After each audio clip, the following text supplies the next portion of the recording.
मलयुक्त मूत्र द्वार, क्या इन्हीं भोगों से परम पद परम सुख चाहते हो?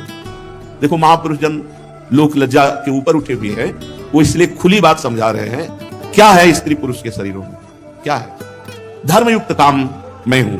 भगवान श्री कृष्ण अपनी विभूतियों का वर्णन जब करते हैं, अगर धर्मशास्त्र के अनुसार पाणी ग्रहण संस्कार करके संतानोत्पत्ति क्रिया की जाती है, तो भगवान कहते हैं धर्मयुक्त काम मैं हूं। काम निषेध नहीं है, अधर्मयुक्त काम निषेध है। धर्मयुक्त संतान की उत्पत्ति के लिए यह काम क्रीड़ा है।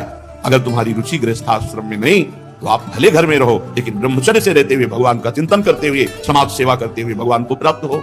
व्यर्थ में ब्रह्मचर्य का नाश, सोच में ब्रह्मचर्य का नाश, अपवित्रता में जीवन, ये बुद्धि बदलती चली जा रही समाज की। आप हमारी आत्मा हो, आपकी आध्यात्मिक उन्नति, परमानंद की प्राप्ति के लिए कभी जब आपकी बुद्धि शुद्ध हो तो हमारे वचनों का मनन करना कि तुम्हारे जीवन का लक्ष्य क्या है। क्या मलमूत्र के ही द्वार हैं? भ्राता किम मरणम, पहले तो हे भाई क्या तुम मरोगे नहीं? दूसरा मलैक निलय, जहां से मल निकलता है उन द्वारों में प्रीति करते हो। स्त्री पिंड भोगा स्पृहा, ये क्या है शरीर?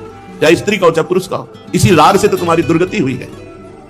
भोग स्पृहा, भोग की आकांक्षा। देखो हमारे शास्त्रों ने घुमा के वैराग्य में लाने की कोशिश की है। जैसे कोई भोग के बिना नहीं रह सकता, तो उसके लिए पाणी ग्रहण संस्कार, उसके लिए गृहस्थ धर्म में भी एक सीमित कर दिया गया। अगर आपके अंदर काम वेदना है तो एक पद्धति शास्त्रीय रखी गई है। शास्त्रीय पद्धति के अनुसार संतानोत्पत्ति के लिए आप अपनी पाणी ग्रहण की हुई पत्नी में संतानोत्पत्ति की भावना से, अन्यथा आप संयम से रहें, ब्रह्मचर्य से रहें, जीवन को भगवान के मार्ग में बढ़ावें। इसलिए हमारा मनुष्य जन्म हुआ। ये भोगों की छूट नहीं दी गई कि आपका ब्याह हो गया गृहस्थी में।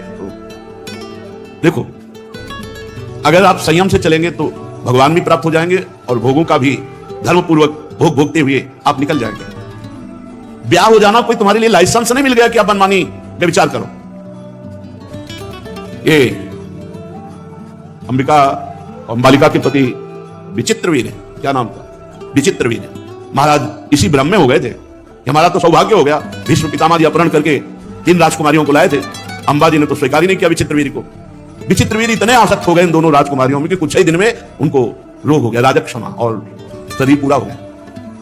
एक शरीर है, इसकी एक धर्मयुक्त सीमा है। आप अपनी सीमा में संतानोत्पत्ति के लिए, लेकिन क्या है? मलैक निलय और स्त्री पिंड भोगस प्रिया। जब तक आप मन के द्वारा ऑपरेशन करके नहीं देखोगे तब तक आसक्ति बढ़ती रहेगी। कुछ नहीं भाई, हम तुम सब यही बोल रहे हैं, लेकिन आसक्त उसी में है। यही भगवान की प्रचंड माया है। ये जब तक नाम जप नहीं होगा तब तक इससे नहीं निकल सकते। खुली बात है। खूब डट के नाम जप करो, देखो आपको घृणा होने लगेगी, घृणा होने लगेगी। नाम जापक भगवत प्रेमी श्री अम्बरीश जी महाराज नवीन रानिया है।